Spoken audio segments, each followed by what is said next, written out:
So in this video, we're going to be seeing how we can automatically hide the subtasks. So here, as you can see, we have a list of tasks, and currently, as you can see, all the status is not started. So when I click done here, I want these subtasks to be hidden from the view. So build that, we're going to build a formula which is going to calculate whether to show the task in the view or not. So we can hide this for now. We can remove the filter. So let's click on add property here, and then let's search for formula property. Let's call it to show. Let's click on the formula to edit that, and let's edit the formula. So let's first create a variable for is subtask. So this is going to be a boolean value or a true or false value of whether the task is subtask or not. So to find whether the task is subtask or not, we're going to use the relation properties. So we'll go out for now. So when you click here, so we are having this database here. You can go to the settings here, and you might have enabled subitems thing here from more settings. If you click on dependencies, or if you click on the more settings, there will be an option to enable subitems for this thing. And when you enable subitems, it will show something like this. So this is a subitem. So once you enable this subitems, it's going to create a property something like this. So as you can see, it is showing a property like parent item and subitem. So as you can see, for the subtask, we have a page in the parent item relation, and for the parent item, we are having a list of items in the subitem. So in this formula, we are going to check for one thing to check whether it is subtask. So first thing is we're going to take the parent relation property, which is the parent item, and check if it is empty or not. So if it is empty, then it is a parent item, but we want to check if it is a subitem. So let's call the not function for that. So now if you return this and click Ctrl Enter, as you can see, it is showing if it is a subtask for all of these things. So it is working as required. So this is our subtask and it's showing correctly for subtask. So the next thing that you want to check is whether the task is completed or not. So to check that, we are going to use the status property of that. We're going to check if the status is done or not. And let's take the status property of it, of the task, status property. And we're going to check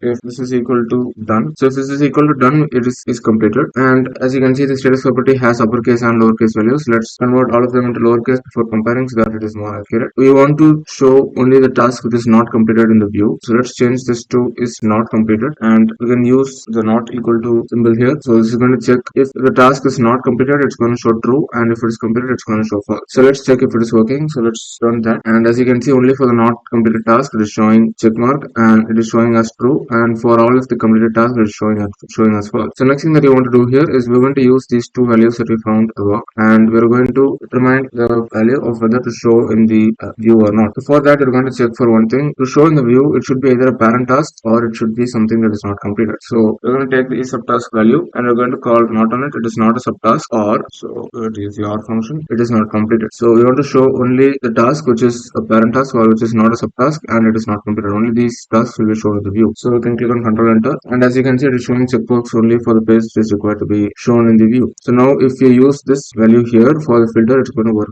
as required. So let's hide this values here. So let's mark all of this as not completed. So all of these are not shorted, and as you can see, it is showing to show for everything, and let's mark source as not shorted. So now let's use this value here that we just created in the formula to use in the formula. Let's delete that for now. So if you click on filter, it's going to show our formula here which we just created, which is to show, that we just created. So let's click on to show, and it's going to be showing it automatically if it's a checkbox or not, and it's going to show checked or unchecked. We want to only show the task for which the to show property is checked, which means only these properties are going to be shown here, and you can also hide this formula that is created here in the view. Now you can, as you can see, if we complete a subtask, it is going to be hidden in the view, and if you complete all of the tasks, but if you complete the parent task here, we can click on done. It's going to be always shown in the view, so it is not hidden, so it's shown in the view. But if we let's just keep this as input not showed for now, and if you just complete each of these subtasks, you can just complete all of these subtasks here. And as you complete all of the subtasks, you also want to complete the parent task, but it should be shown in the view and not be hidden. So if you click on done here, it is still shown in the view and it's not hidden. So that is how you can automatically hide the completed subtask while keeping the parent task in the view. So hopefully you found this video helpful. Thank you for watching. See you in the next video.